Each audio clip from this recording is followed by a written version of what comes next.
Let us now look at cognitive behavior therapy. And the last presentation was on behavior therapy. And really, the distinctions between behavior therapy and cognitive behavior therapy, or CBT, are very fine. And nowadays, frequently, the word behavior therapy has really been consumed in the word cognitive behavioral therapy. I mainly had 2 chapters on this because if I had one, it would be humongously long. But I want you to note that there are a lot of overlapping and blending. And of all the therapies, cognitive behavior therapy is probably the most popular approach and the most often practiced in the widest number of settings. And that's probably because it offers so many things that fit in with a sign of the time of cost effectiveness and getting people in and out as quickly as possible. Brief therapy is in nowadays, and being able to demonstrate indeed that the therapy is working is in. And CBT, cognitive behavior therapy, does both. It's cost effective, it tends to be brief, and it shares with behavior therapy the emphasis on empirical validation. So CBTers are very interested in using strategies and techniques that have support from the research literature. One thing I want to stress is that behavior therapy and cognitive behavior therapy do not ignore the quality of the therapeutic relationship. I want to stress that again. It doesn't ignore the therapeutic relationship. As a matter of fact, behavior therapists and cognitive behavior therapists will assert that to do effective cognitive behavioral work, to do effective therapy, you have to have a quality relationship. You need rapport. The client needs to trust the therapist. The therapist needs to be present, engaged, involved, active, you see. So it's not enough just to be skilled at having a whole armamentarium of counseling skills that are cognitive behavioral to implement on a passive client. You really need a good working alliance, and it goes by different words.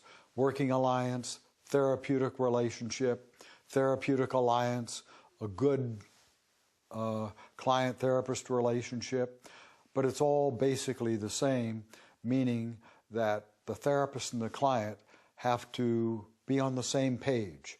They have to have quality relationship if the therapy is really to take root and work. So keep that in mind.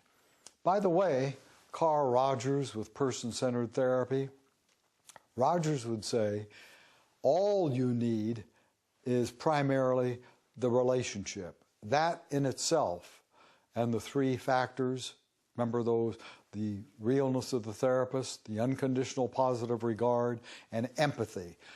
And communicating those attitudes and way of being to the client was sufficient to bring about change. Now, cognitive behavior therapists will say it's necessary to have those core therapeutic agreements, conditions that Rogers talked about, but not sufficient. You need a set of concrete, empirically supported skills, and you need knowledge to know what techniques to use with what clients. So I hope you can see that. I'm going to talk about 3 different big branches of cognitive behavior therapy. Albert Ellis's rational emotive behavior therapy, Aaron and Judy Beck's cognitive therapy, and Donald Meichenbaum's cognitive behavior modification. There are a lot of other approaches that are considered cognitive behavioral, but those are the 3 of the bigger ones, and so I'm mentioning those. Albert Ellis, briefly. Albert Ellis believed that, and all of these agree to this, that thinking is what causes our emotional and behavioral problems. Ellis would say the route to changing people's dysfunctional behavior then, or your dysfunctional feelings, if you want to call it that, is to change your thinking.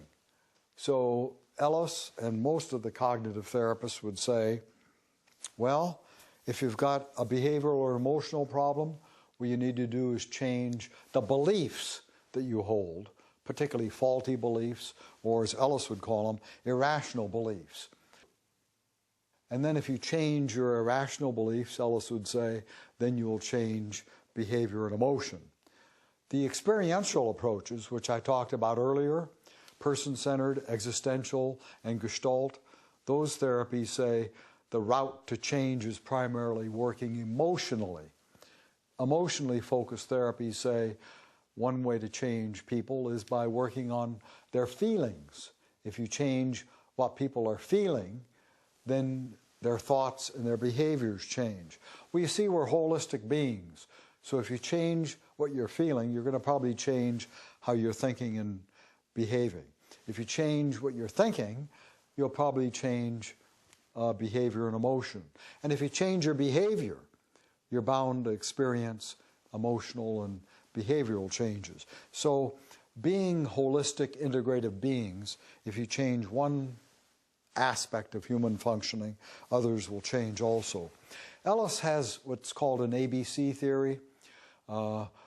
Let's say you apply to graduate school and you don't get in, and then you get depressed, and then you start telling yourself, see, I'm a no-goodnik, this proves I'm basically inferior, and I should never go on to graduate school. Ellis would say, it's not the fact that the graduate school didn't accept you, that you have dysfunctional beliefs or behaviors, but it's your belief. So A is the activating event. In other words, you apply to graduate school, you don't get in, okay? B is your belief about that, about not getting in. And C is the consequence. So C might be, see, this proves I'm innately inferior and I'm never going to apply to another graduate school.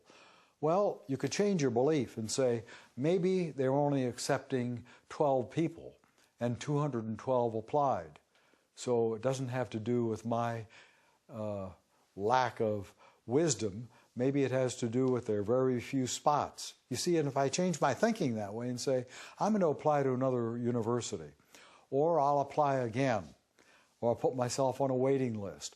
So I think Ellis has a lot to offer here because he teaches his clients how to actually confront vigorously their, what he calls irrational beliefs. Irrational beliefs are things that we hold to dearly and tenaciously, like I must be approved of everyone universally, everyone has to like me, I can never make a mistake, any endeavor that I hope to achieve, like graduate school, if I have a detour on the road, that's awful and I can't stand it. Ellis would say all those are demanding, absolutistic beliefs that lead us to a path of problems. And he would say if we can change our thinking and not be quite so rigid in our thinking and simply substitute demands for preferences, I'd prefer to get in the graduate school of my choice. If I don't get in it, tough. I'll find another graduate school that will accept me, you see. I should mention that there are a lot of ways of doing REBT besides Ellis's way. He tended when he was alive, he died a couple of years ago, but in '94, he was active right till the end. He was a show person, he was an actor. He would get up on stage and, you know, he was very charismatic. He had a way of turning people off. He was quite abrasive. He peppered his language with four-lettered words, didn't utter a sentence without some kind of foul language that would turn off some people. But I never saw him attack his client. He challenged their beliefs. He would say, where did you pick up that nutty thought? But he wouldn't attack them personally. But you don't have to be like Ellis to practice REBT. You can, again, like Carl Rogers, not all people can practice the way Rogers practiced. and not everybody can or should be followers of Ellis. God help us. I mean, Ellis would, he was unique, and you don't want to copy his style. And he would even say, you can find your own style just so long as you don't cave in to wanting to be liked and approved by your client. By the way, Ellis used to say, your client doesn't have to like you or approve of you, and you don't need to establish a warm, empathic relationship. In fact, Ellis might say that if your relationship is too warm and you're too exuding of warmth, you might not be hard enough and tough enough on the client. So there's some differences. But Ellis did say, in agreement with Rogers, unconditional positive regard is essential. So Ellis would teach his clients to accept themselves in spite of the fact that they were human beings with human frailties. He'd say, accept your imperfections and don't be so hard on yourself. Ellis was constantly encouraging his clients to lighten up on themselves and to take reality with a larger grain of sand. And he used all kinds of interesting cognitive, emotive, and behavioral techniques. Like he would actively argue with clients about where did you pick up that idea, to challenge their beliefs. He would also use a lot of humor to get people to kind of lighten up on their internal self-critic. Let me move on to another type of cognitive therapy. It's called cognitive therapy with Aaron Beck, who's the founder. Aaron Beck did a great amount to popularize cognitive therapy, and it's a branch of cognitive behavioral. He's now in his early 90s, and his daughter, Judith Beck, is a co-founder and a co-director of the Beck Institute. And she's very active in writing books, giving workshops, and doing trainings. So both Becks, the father and the daughter, are very active in promulgating and teaching therapists how to use cognitive therapy. I should say that this approach has a lot of empirical support.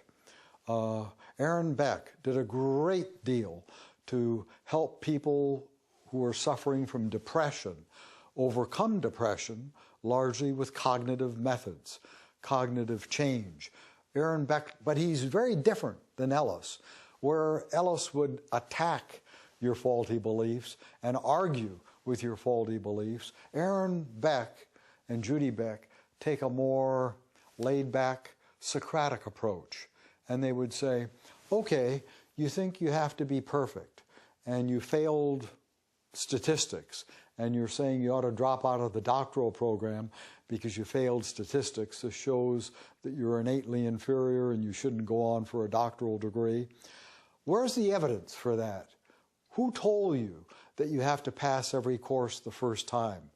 You see? So they don't so much teach clients about faulty thinking, or they would call it inaccurate thinking or automatic thoughts, but they work collaboratively with you as a client to examine your thoughts to see how your thoughts might be leading you into problematic areas in your life.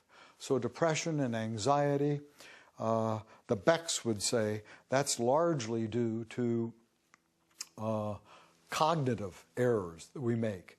So they have a lot of very specific approaches that they teach their clients. This is really a psycho-educational approach that's time-limited, structured, and provides the therapist with feedback from the client at each session. So every session in cognitive therapy starts with agenda building. What are we going to talk about today? And the client and the counselor together will collaboratively identify what they're going to talk about. Then there's a session, the therapist does some teaching, the therapist talks about where did you have problems in your last week of living, and then the end of the session, homework is almost always assigned, but that's done collaboratively.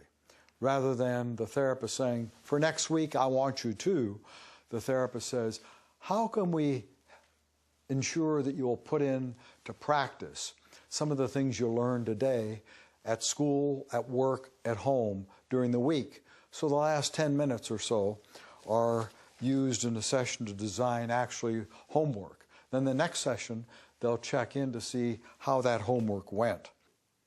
Another approach is called cognitive behavior modification. Donald Meichenbaum, and he's very prominent today. He gives workshops all over the country and internationally, and he's doing a lot on post-traumatic stress syndrome, PTSD, a lot with returning veterans and people who've suffered trauma. He's using what he calls stress inoculation training, which is behavioral and cognitive, to help people work through areas of past injury. So he's primarily cognitive behavioral, but he would argue that he's very interested in people's thinking and feeling. In fact, he'll say thinking and feeling are two sides of the coin. That if you flip the coin, one side is cognition, but the other side is feeling. So Meichenbaum would say he's very interested in having his clients talk about their emotional pain. So a veteran who has, issues about horrible memories, can't sleep and all that, he'll want them to relive that and talk about that.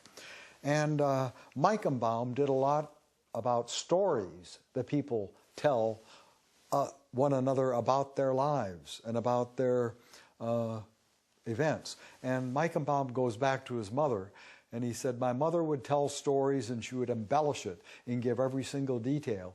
It gave him some ideas of how he could start therapy by listening to the stories of his clients.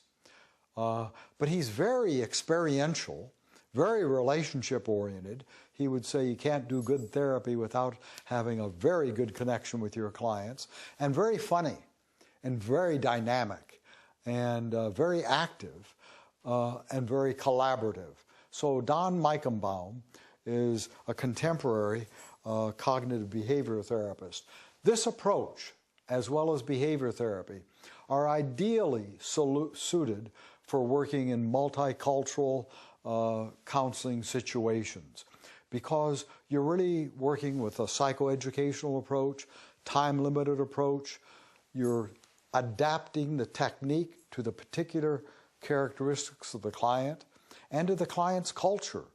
So this approach, all of these approaches, Beck, Ellis, and Meichenbaum, are very aware of what is the client's culture and how might the client's culture and problem be related. And there's a respect for understanding the client's culture and using techniques that are congruent with the client's culture. So a good CBT therapist is not going to use a technique that would offend a client. If the client says, I'd have a hard time with that role play, the therapist is going to say, I insist you do that. So behavior therapy and CBT offers a lot by way of working in all aspects of diversity, not just cultural diversity. So hopefully you'll see that there's a lot from CBT that you can use irrespective of your theory. You may be primarily existential or person-centered and want to incorporate some CBT techniques, and that's perfectly okay, so long as you do so with awareness. So this is a good theory, and I hope you come to appreciate it.